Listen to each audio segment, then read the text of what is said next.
Hello everyone, welcome back to my channel Mousumi on the way. আশা করি তোমরা সবাই খুব ভালো আছো আর আমরাও খুব ভালো আছি। তো আগের দিন তোমাদের কিন্তু ভিডিওতে বলেছিলাম যে আমি আমার মায়ের যে খুব সুন্দরভাবে যেটা আমার মা বানায় কাসুন্দি, সেই রেসিপিটা শেয়ার করব। তো চলো ভিডিওটা তোমরা দেখতে থাকো। আর কাসুন্দি রেসিপি রয়েছে সঙ্গে আর আমি একটা হ্যাক্স করেছিলাম, সেই ভিডিওটা তোমাদের সঙ্গে শেয়ার করছি। খুব ভালো একটা হ্যাক্স, মানে তোমরা বাড়িতে বসেই একটা পুরনো জিনিসকে কিভাবে নতুন জিনিসে পেতে পারো সেটাই তোমাদের সঙ্গে শেয়ার করব। তো চলো ভিডিওটা শেষ পর্যন্ত দেখতে থাকো, আশা করি তোমাদের ভালো লাগবে। তো প্রথমেই দেখো, একটা ফ্রাই প্যানের মধ্যে আমরা বিভিন্ন রকমের যে মশলা লাগে, যেগুলো হচ্ছে আচার তৈরি করার জন্য, যেমন গোটা জিরে, গোটা ধনে, গোলমরিচ, মৌরি, তারপর রয়েছে শুকনো লঙ্কা, তেজপাতা, আর সঙ্গে ছিল মেথি, আর এই সবই ছিল এই মশলার মধ্যে। সমস্ত কিছু মশলাগুলো মা এখানে ভাজা করে নিয়েছে শুকনো খোলার মধ্যে। আর এখানে দেখো একের পর এক, যেমন সর্ষের তেলকে ফুটিয়ে নেওয়া হয়েছে, আর চিনিকে গুঁড়ো করে নেওয়া হয়েছে, আর সঙ্গে কিন্তু ছিল আদা এবং কাঁচা লঙ্কা বাটা, যেটা কাসুন্দির কিন্তু মেন ইনগ্রিডিয়েন্টস। তো এপাশে দেখো আরেকটা মেন ইনগ্রিডিয়েন্টস হচ্ছে বা মেন উপকরণ হচ্ছে সর্ষে। এখানে মা পরিমাণ মতো কিন্তু সর্ষেটা নিয়ে নিচ্ছে, কালো সর্ষে মানে যেটাকে বলে রাই সর্ষে, আর সঙ্গে কিন্তু ছিল হলুদ সর্ষে। তো এগুলো কিন্তু পরিমাণ মতো তোমাদেরকেও নিয়ে নিতে হবে, যতটা পরিমাণে তোমরা কাসুন্দি বানাবে। তো আর এখানে দেখছো আমরা ওই গ্রেটার দিয়ে আমরা আমটাকে এভাবে গ্রেট করে নিয়েছি। তো দেখতেই পাচ্ছ এখানে সঙ্গে কিন্তু আমি এটা নুন দিয়ে মাখিয়ে রেখেছিলাম। এবারে দেখো আমার মা কী করলো, ওই যে সর্ষেগুলো ছিল, দুটো সর্ষেকে একসঙ্গে মিক্সড করে মিক্সার গ্রাইন্ডে গুঁড়ো করে নিয়েছে। পাশে রয়েছে ওই মশলাগুলোর গুঁড়ো, আর সঙ্গে রয়েছে সর্ষে গুঁড়ো। এবারে দেখো মা কিন্তু সমস্ত কিছু উপকরণ নিয়ে বসে পড়েছে, যা যা লাগবে কাসুন্দি তৈরি করার জন্য। আমি কিন্তু তোমাদেরকে প্রথমেই সেটা শেয়ার করে দিলাম। তো এই যে দেখতেই পাচ্ছ, প্রথমেই গ্রেট করা আমগুলো নেওয়া হয়েছে, যেগুলোর মধ্যে অল্প মাত্রায় একটু নুন মেশানো রয়েছে। তারপরে মা কিন্তু দিয়ে দিল হলুদ গুঁড়ো, আর এখন যেটা মা দিচ্ছে সেটা হচ্ছে চিনি গুঁড়ো। এখানে তোমরা কম বেশি তোমরা চিনিটা দিতে পারো, যারা খুব অতিরিক্ত টক খেতে চাও তারা চিনি নাও দিতে পারো, আর যদি একটু কাঁচা মিঠা কাসুন্দিটা লাগে একটু খেতে, তখন তোমরা এই চিনি গুঁড়োটা দিতে পারো। তারপরে কিন্তু আমার মা দিয়ে দিয়েছে আদা এবং কাঁচা লঙ্কা বাটা। তারপরে কিন্তু সমস্ত যে মশলাগুলো গুঁড়ো করে রেখেছিল কাসুন্দির জন্য, সেই মশলাগুলো একেবারে দিয়ে দিয়েছে। এবারে দেখো সর্ষে পাউডারও দেওয়া হয়ে গেছে। সমস্ত কিছু জিনিসগুলো কিন্তু এবার মা ভালো করে মাখিয়ে নিচ্ছে। তোমরা এখানে চামচও ব্যবহার করতে পারো, কিন্তু আমার মা যেহেতু হাত দিয়েই করতে কমফোর্টেবল, তো সেই জন্য আমার মা কী করছে, ওই হাত দিয়ে এটাকে করছে। আর কিছু জিনিস দেখবে হাত দিয়ে করলে সেটা কিন্তু টেস্ট আরও ভালো লাগে। যেহেতু এটা মায়ের হাতে কাসুন্দি, তো দেখতেই পাচ্ছ মায়ের হাতের ওই যে মাখানো জায়গাটা না, মানে ওটা তো আমি লিটারেলি দেখার পরে আমার জিভে জল চলে আসছে। সুন্দর একটা মিষ্টি গন্ধ বেরোচ্ছে, যে কাসুন্দির যে গন্ধ হয় তার থেকেও আরও ভালো গন্ধটা বেরোচ্ছে। তো এই যে দেখতে পাচ্ছ, তোমরা কিন্তু এই সময় পরিমাণ মতো নুনটা দেখে নেবে, বা মশলাগুলো যা যা লাগবে তোমরা কিন্তু পরিমাণ মতো সব কিছু নিয়ে নেবে। আমি একটা ভুল ইনফরমেশান তোমাদের দিয়ে দিলাম, যে আমার মা কিন্তু প্রথমে মশলাটা মাখিয়েছিল, তারপরে ওটা ভালোভাবে মাখানোর পরে তারপরে কিন্তু মা ওই সর্ষে পাউডারটা দিয়েছে। তোমরা দেখতে পাচ্ছ রাই সর্ষে আর হলুদ সর্ষে যে মিক্সটা করেছিল সেটা। তো এবারও দেখো ভালো করে কিন্তু তোমাদেরকে মাখিয়ে নিতে হবে। যত ভালো করে মাখাবে তত ভালো করে কিন্তু আমের মধ্যে সমস্ত মশলাগুলো মিশে যাবে, যার ফলে কি হবে, কাসুন্দিটা কিন্তু খেতে আরও টেস্টি হবে। আর সত্যি কথা বলতে, তোমরা যদি একবার বাড়িতে ট্রাই করে থাকো না, দেখবে আবারও তৈরি করতে ইচ্ছা হবে। আর আমি একজন কুঁড়ে মানুষ, এগুলো আমি তৈরি করি না, একমাত্র আমার মায়ের ভরসায় আমি রয়েছি। আমার মা বানিয়ে দিলে তবেই কিন্তু কাসুন্দিটা খায়। তোমরা তোমাদের বাড়িতে তোমরা এভাবেও মায়ের ভরসায় করতে পারো, এছাড়াও তোমরা নিজেরাও করতে পারো। তো এবারে দেখো মা কিন্তু এবার দিয়ে দিয়েছে ভিনিগার। তো এই যে দেখতে পাচ্ছ, ভালো করে কিন্তু আমটাকে মানে ভালো করে মানে কাসুন্দিটাকে আরও টেস্টি করার জন্য এই ভিনিগারটা দিয়ে দিতে হবে। তো এই যে দেখতে পাচ্ছ ভালোভাবে কিন্তু আবারও মা মাখিয়ে নিচ্ছে এই কাসুন্দিটাকে। আমি কিন্তু এই ভিডিওটা আরও সুন্দরভাবে তোমাদের কাছে প্রেজেন্ট করব কোনো একদিন। আর অ্যাকচুয়ালি এত ব্যস্ততার মধ্যে থাকা হয় না, যার জন্য তোমাদেরকে দেওয়া কথাগুলোও আমি রাখতে পারি না। তো ফাইনালি দেখো মাখা কিন্তু একেবারে রেডি হয়ে গেছে। এবার কিন্তু মা সর্ষের তেল দিয়ে দিচ্ছে, যেটা কিন্তু আগে থেকে গ্যাসে আমরা গরম করে রেখেছিলাম। এখানে কাঁচা সর্ষের তেল ব্যবহার করা যাবে না, তেলটাকে একটু ফুটিয়ে নিতে হবে, তারপরে হচ্ছে এই কাসুন্দির মধ্যে দিয়ে দিতে হবে। তো চলো আস্তে আস্তে প্রায় আমাদের শেষের দিকে রয়েছে এই কাসুন্দিটা। আশা করি তোমাদের ভালো লেগেছে।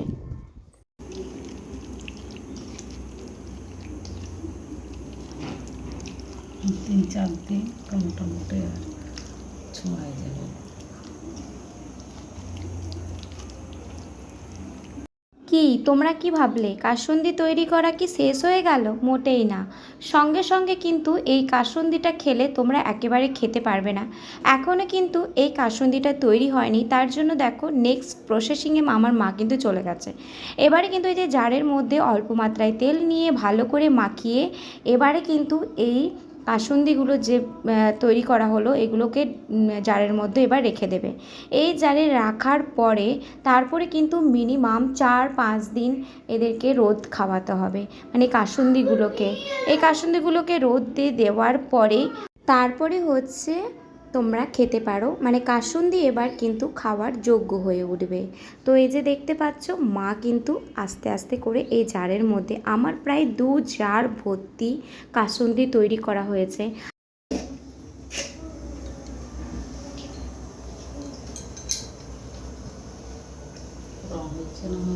হ্যাঁ হয়েছে, এই তো ভিডিও যখন দেখবে তখন বুঝতে পারবে।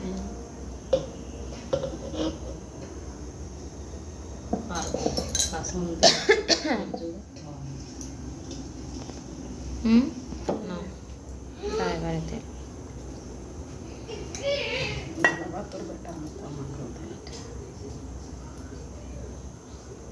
তো গরম গরম তেলে যে দেওয়া হয়ে গেল।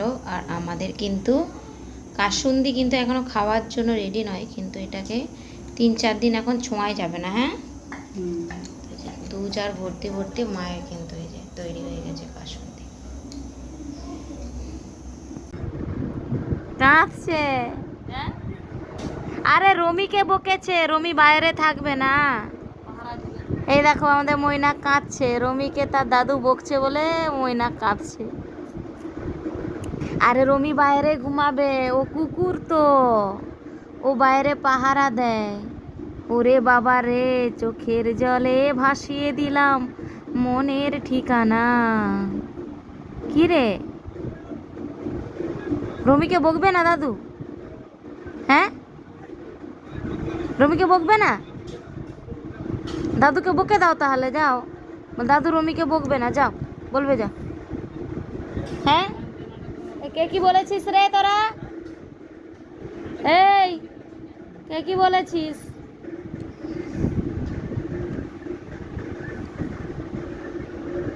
তুই বলেছিস কিছু না? রমিকে বকছে বলে ওর অনেক দুঃখ, তোরা জানিস? হ্যাঁ ওটা দেখি অনেক আলু পেঁয়াজ কি অনেক সস্তা। আর মা ওখানে রান্না করছে, এখানে বসে বসে বুড়া লোকের মতো গল্প করছি। কি গরম লাগছে। আজকেও মনে হয় বৃষ্টি হবে। এই যে মেঘলা মেঘলা করছে। ভিডিওর প্রথমেই আমি কিন্তু তোমাদের বলেছিলাম যে আমি তোমাদের সঙ্গে একটা হ্যাকস শেয়ার করব, যেটা কিন্তু তোমাদের জন্য খুব উপযোগী হবে। আমার খুব ভালো লেগেছে হ্যাক্সটা, মানে কাজে দিয়েছে, তো সেই জন্য ভাবলাম তোমাদের সঙ্গে শেয়ার করি। আমার যে নুপুরটা তোমরা দেখছো ওটা আমি সব সময় পায়ে পরে থাকি, আর কেমন কালো হয়ে গেছে তাই না? তো সেই জন্য আমি মাকে বললাম যে এই নুপুরটা আমি নিয়ে যাব, কেমন একটা কালো কালো লাগছে পায়ের মধ্যে, আর এটা আমি দোকানে নিয়ে যাব, মানে সাঁকড়ার দোকানে, সোনা দোকানে, যেখানে ওরা আমার পরিষ্কার করে দেবে। তারপরে আমার হঠাৎ মাথায় খেয়াল হলো যে না, একটু ইউটিউব দেখি। তো সেখানেই কিন্তু আমি এই হোম রেমেডি মানে এই হ্যাক্সটা দেখতে পেলাম। তো প্রথমেই আর খুব কাজে দিয়েছে বলে, আমার উপকার হয়েছে বলে, তাই তোমাদের সঙ্গে কিন্তু আমি এই ভিডিওটা আমি করে রেখেছিলাম, তো তাই জন্য তোমাদেরকে শেয়ার করলাম। তো প্রথমেই দেখো, একটা বাটির মধ্যে আমি পরিমাণ মতো জল নিয়েছি, সঙ্গে ওর জলটা কিন্তু ফুটতে হবে। তারপরে কিন্তু আমি দিয়েছি চা পাতা, তারপরে আমি দিলাম বেকিং সোডা, আর সঙ্গে আমি দিয়েছিলাম একটু পরিমাণ মতো, তোমরা কিন্তু এগুলো নেবে, যার যত রূপো থাকবে সে তত বেশি নিতে পারে। আমি যেহেতু প্রথমবার নিয়েছিলাম তাই একটু বেশি হয়ে গেছিলো। তারপরে আমি কিন্তু ওই ফুটন্ত চায়ের মধ্যে সঙ্গে বেকিং সোডা আর সঙ্গে একটু দিয়েছিলাম সার্ফের গুঁড়ি। তোমরা বাড়িতে যে সার্ফ গুঁড়ো ব্যবহার করো সেটাই দিতে পারো। তো তারপরে দেখো 5 থেকে 10 মিনিট আমি ওটাকে ফুটিয়ে নিয়েছিলাম। তারপরে একটা পুরনো ব্রাশ কিংবা নতুন ব্রাশের মধ্য দিয়ে তোমরা ওই ফুটন্ত জল থেকে ওই রূপোটা বের করে তোমরা এরকম ঘষে নেবে। তারপরে দেখো ম্যাজিক, ওয়াও কি সুন্দর সাফা হয়ে গেছে, দেখো মা। হ্যাঁ,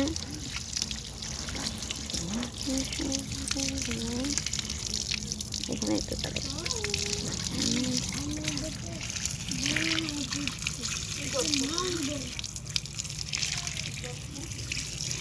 কি একটা হাত দিচ্ছে বলে আমি ভাঙবো।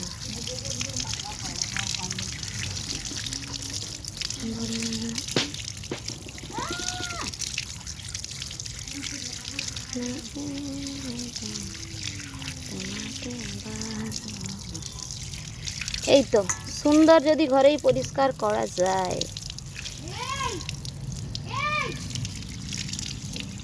তো তোমাদের সামনেই পার্থক্যটা রয়েছে যে দেখো আগে নুপুরটা কেমন ছিল আর এখন দেখো নুপুরটা কেমন পরিষ্কার হয়েছে। তো তোমরাও বাড়িতে কিন্তু এটা ট্রাই করে দেখতে পারো। দেখো বিকেলবেলা উঠে বসে আছি, এখন ঘড়িতে বাজে 5টা 39। আরে দেখো আজকে আমি বানিয়েছিলাম কি বলে মোহাব্বতকে শরবত, এটা খাবো। তো দেখো বসে আছি এখন। বন জঙ্গল করে রাখছো রবি, সঙ্গে সঙ্গে ঘুরে দেখো। বিকেল বিকেল আমরা কিন্তু চলে এসেছি এখন আম গাছের গোড়ায়। এটা কি আম? টুসি আম না? তো এটা হচ্ছে আমাদের টুসি আম। দেখো কত ছোট ছোট আমগুলো, টুসি আম পাড়া হচ্ছে। এই সবে মাত্র ময়নাকে পড়তে বসিয়েছি, তারপরে দেখো তুই হিস করছিস।